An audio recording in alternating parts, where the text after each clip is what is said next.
தெலுங்கானாவில் நடிகர்கள் விஜய் தேவரகொண்டா, ராணா டக்பதி, பிரகாஷ் ராஜ் உள்ளிட்ட 25 பேர் மேல கிரிமினல் வழக்கு பதிவு செய்யப்பட்டிருக்கு. சட்டவிரோத சூதாட்ட செயலியை விளம்பரப்படுத்திய புகார்ல நடிகர்கள் விஜய் தேவரகொண்டா, ராணா டக்பதி, பிரகாஷ் ராஜ், மஞ்சுலட்சுமி உள்ளிட்ட 25 பேர் மேல சைபராபாத் காவலர்கள் கிரிமினல் வழக்கு பதிவு செஞ்சிருக்காங்க. சமூக வலைதளங்கள்ல விளம்பரங்கள் வெளியான நிலையில நடிகர்களுக்கு எதிராக தொழிலதிபர் பனிந்திர சர்மா புகார் கூறியிருந்தார்.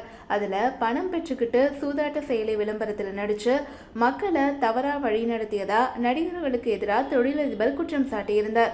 மேலும் இந்த செயலிகளை மக்கள் தீவிரமா பயன்படுத்துவதாகவும் பலர் கடினமா சம்பாதித்த பணத்தை இழந்து விட்டதாகவும் புகார்தாரர் சொல்லியிருந்தாரு.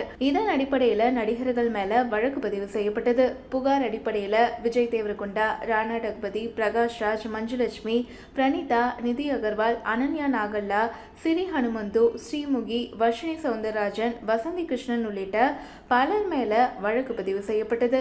இந்த எஃப்ஐஆருக்கு பதிலளித்த நடிகர் பிரகாஷ் ராஜ், 2015ஆம் ஆண்டு இது போன்ற ஒரு விளம்பரத்தில் நடிச்சேன். 1 வருஷம் கழிச்சு நாங்க விலகிட்டோம் அப்படின்னு சொல்லி விளக்கம் கொடுத்திருக்காரு. இந்த ஒரு செய்தி ரசிகர்கள் மத்தியில பரபரப்பை ஏற்படுத்தியிருக்கு.